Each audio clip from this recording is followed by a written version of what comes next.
Brown Junction, the fashion haven featuring an extensive range of men's, women's, and wedding special, lehenga, lacha, evening gown, western wedding wear, sherwani, Indo-western, 3-piece, 2-piece suit, juti, dupatta, shoes, toy, kurta, pajama, koti, and modi jacket. You are welcome Brown Junction, men's, women's wedding, exclusive and luxury showroom near HDFC Bank, Gondia Road, Balaghat. Contact detail 9193 559193 9424 999 991। Madhya Pradesh में 10 मार्च को लग सकती है निकाय चुनाव की आचार संहिता। 6 मार्च को चुनाव आयुक्त बीपी सिंह करेंगे सभी कलेक्टरों से वीडियो कॉन्फ्रेंसिंग पर चर्चा। 2 चरणों में निकाय चुनाव और 3 चरणों में पंचायत चुनाव की संभावना। बजट में फ्लाईओवर ब्रिज की स्वीकृति, लेकिन बनने में लग सकता है 2 साल का समय। सघनता वाले इलाकों में फ्लाईओवर ब्रिज बनाने की प्रक्रियाओं में ही गुजर जाएगा पूरा साल। शहरी क्षेत्र के लोगों की बढ़ेगी निर्माण से पहले ही मुश्किलें। और कोसमी में चल रहे ऑल इंडिया वॉलीबॉल टूर्नामेंट के फाइनल मुकाबले में छत्तीसगढ़ पुलिस ने मुंबई को किया पराजित। फाइनल मुकाबले को देखने रात के 2 बजे तक जुटे रहे हजारों लोग।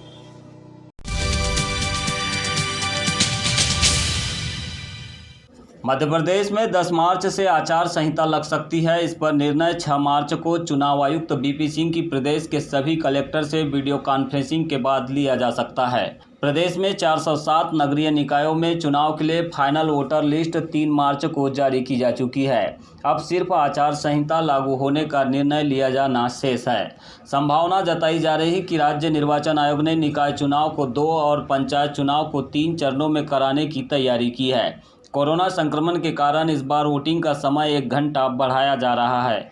यह समय उपचुनाव के दौरान भी बढ़ाया गया था। वोटिंग सुबह 7 बजे से शाम 6 बजे तक होगी।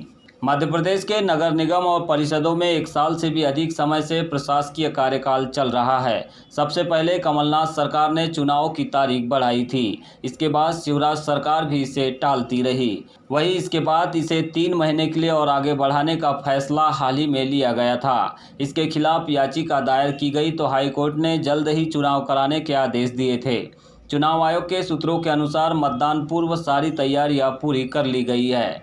इसमें आरक्षण से लेकर अन्य सभी तरह की व्यवस्थाएं कर ली गई है। आयुक्त बीपी सिंह चुनाव की तैयारियों को लेकर 6 मार्च को शाम 4 बजे से 5:30 बजे तक वीडियो कॉन्फ्रेंसिंग के माध्यम से कलेक्टर से चर्चा करेंगे। इसके बाद आचार संहिता लगने के साथ ही चुनाव की तारीखों की घोषणा होने की संभावना है।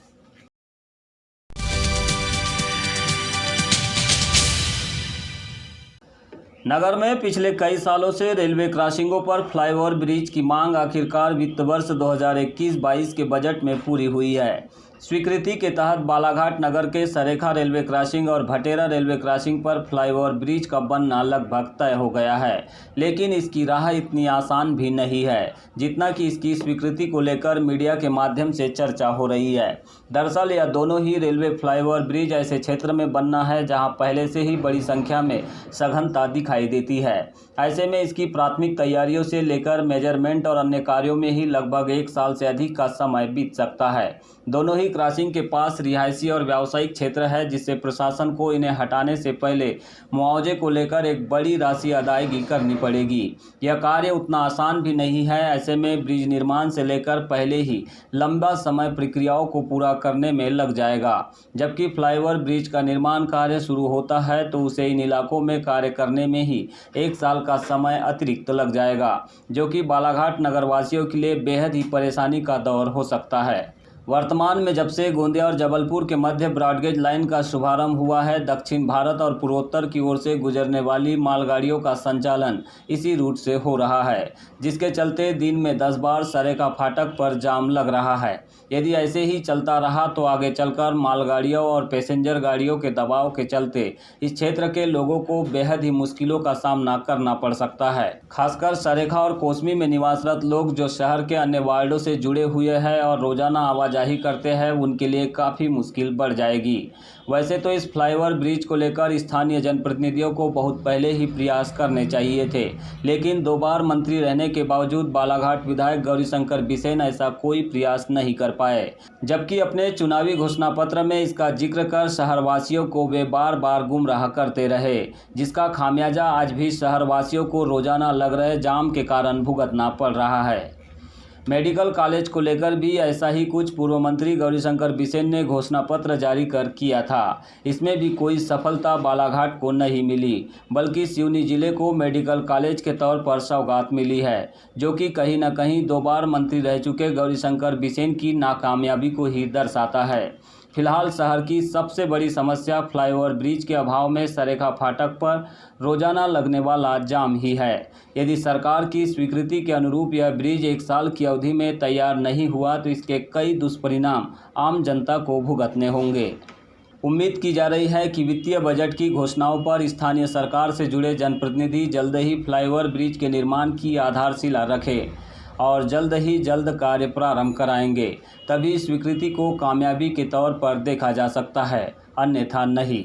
बालाघाट गोंदिया मार्ग सरेखा पर पड़ने वाला जो हमारा रेलवे क्रॉसिंग है, वहां पर रेलवे ओवर ब्रिज के लिए 52 करोड़ रुपए का बजट में प्रावधान किया गया है। इसी के साथ साथ भटेरा चौकी, गर्रा और वारा के पूर्व जो रेलवे क्रॉसिंग है, इन तीनों स्थानों पर रेलवे ओवर ब्रिज के लिए बजट में प्रावधान किया गया है। कि उस ब्रिज को लाने के लिए अभी रेलवे से बात करनी पड़ेगी, अभी पीडब्ल्यू के अधिकारियों से बात करनी पड़ेगी, उसका एस्टीमेट कितने का बनेगा, कौन से राजस्व अधिकारी से बात करनी पड़ेगी कि कोई मकान तो नहीं आएगा, वो दुकानें बहुत सारी है वहाँ पे, किसी का नुकसान तो नहीं होगा, और नुकसान होगा तो उसका मुआवजा कितना बनेगा, ये सारी तैयारी मुझे करनी पड़ेगी। उसके लिए मैंने भी कलेक्टर को बोला कि 4 बजे कलेक्टर साहब हम बैठेंगे, राजस्व अधिकारी बैठेंगे, पीडब्ल्यू के अधिकारी बैठेंगे।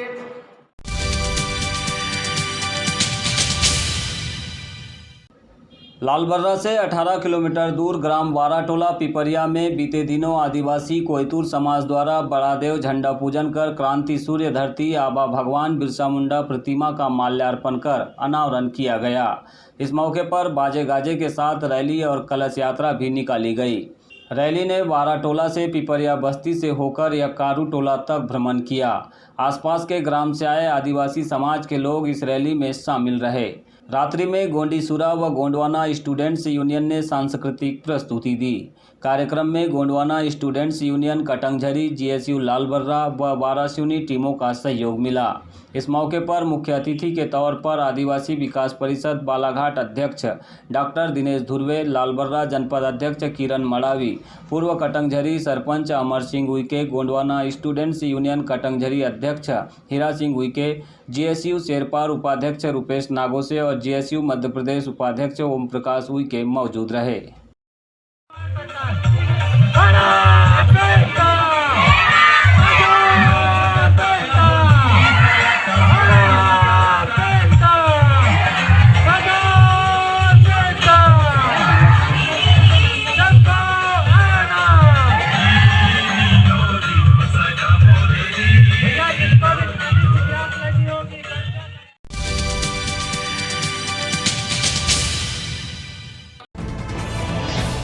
बालाघाट के कोसमी में चल रहे ऑल इंडिया वॉलीबॉल टूर्नामेंट का बुधवार को देर रात्रि में खेले गए खिताबी मुकाबले के साथ ही समारोह पूर्वक समापन हुआ।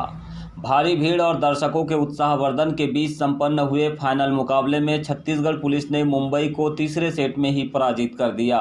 मुकाबला बेहद ही रोमांच से भरा रहा। सभी सेट में मुंबई की टीम 1 और 2 पॉइंट के अंतर से हार गई, लेकिन हारने के बाद भी मुंबई के खिलाड़ियों का भारी उत्साहवर्धन यहां की आम जनता ने किया। वहीं छत्तीसगढ़ पुलिस के खिलाड़ियों ने सेमीफाइनल मैच में तमिलनाडु पर शानदार जीत की लय को बरकरार रखते हुए फाइनल में भी मुंबई पर शुरुआती बढ़त बना रखी थी। छत्तीसगढ़ के खिलाड़ियों के प्रति भी यहां पर दर्शकों में भारी उत्साह और दीवानगी देखने मिली। खासकर 3 नंबर के खिलाड़ी अरुण कुमार के लाजवाब पावर शॉट को देखने वाले दर्शक काफ़ी उत्साहित दिखाई दिए, जहां दर्शकों ने मैच समाप्ति के बाद अरुण को अपने कंधे पर बिठाकर जश्न मनाया और उनके खेल की जमकर प्रशंसा की। आप सबसे निवेदन है कि आप अपने मोबाइल के प्लीज बंद करवा दें। उस कोने पर जो मोबाइल चल रहा है उसका फ्लैश बंद करा दे। 36 राउंड पर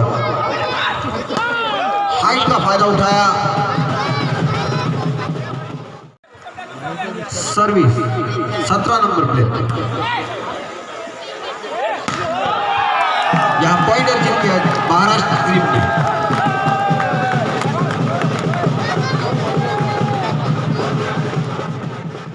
घोषणा ये हमारे पास आरके स्पोर्ट्स की तरफ से 200 रुपए की, ये अजय कांबड़े जी है।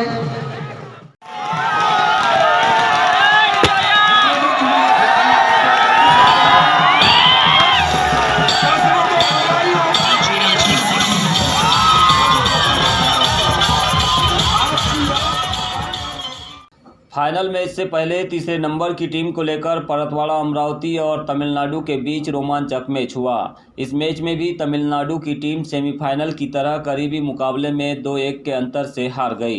निगरानी में बॉल अभी भी हवा में, बहुत अच्छा ब्लॉक 4 नंबर प्लेयर द्वारा। फाइनल में थर्ड प्राइज के लिए खेला जा रहा है मैच। हॉर्ड लाइन का बहुत अच्छा कॉम्बिनेशन और पास में वॉलीबॉल टूर्नामेंट को लेकर कोसमी में पहली बार स्टार स्पोर्ट्स क्लब ने शानदार आयोजन किया था। दर्शकों और खेल प्रेमियों से लेकर टूर्नामेंट में शामिल सभी टीमों के लिए अच्छी खासी व्यवस्था की गई थी। रात के 1:30 बजे तक चले फाइनल मुकाबले के बाद आयोजन कमेटी के द्वारा रात्रि में सभी विजेता टीमों को नगद राशि शील्ड प्रदान कर पुरस्कृत किया गया। सबसे पहले कमेटी ने 3 नंबर की टीम परतवाड़ा अमरावती को नगद 11,000 और ट्रॉफी से सम्मानित किया। इसके बाद उपविजेता टीम मुंबई को अतिथियों के हस्ते 21,000 नगद, चमचमाती वॉलीबॉल ट्रॉफी के और भारतीय संविधान की प्रति के साथ पुरस्कृत किया गया। वही अंतिम में ऑल इंडिया वॉलीबॉल टूर्नामेंट का खिताबी मुकाबला जीतने वाली राष्ट्रीय खिलाड़ियों से सुसज्जित छत्तीसगढ़ की टीम को पुरस्कृत कर नगद 31,000 और ट्रॉफी प्रदान की गई। इस मौके पर आयोजन कमेटी की ओर से अध्यक्ष गगन नकपुरे, उपाध्यक्ष मनोज सेवईवार, योगेश नकपुरे, सचिव प्रवीण मेश्राम, मोहसिन खान, नीरज धुआरे, कृष्णा धुआरे, सतीश रहकवार, सुधीर मल्लेवार, ज्ञानी भाऊ लिल्हारे, अतीक खान, सीएल मेश्राम सहित सभी पदाधिकारी मौजूद रहे। जिनके नाम आतिक भाई ले रहे हैं, जल्दी जल्दी आप मंच पे पहुंचिए।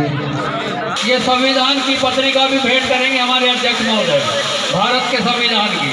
क्या बात है, एक बार जोरदार ताली। गजबी की तरफ से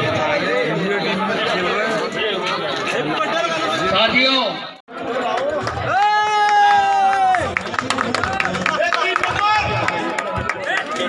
जोरदार ताली एक बार इस वॉलीबॉल के बेहतरीन समापन के लिए सभी कलाकारों के द्वारा और दर्शकों के द्वारा।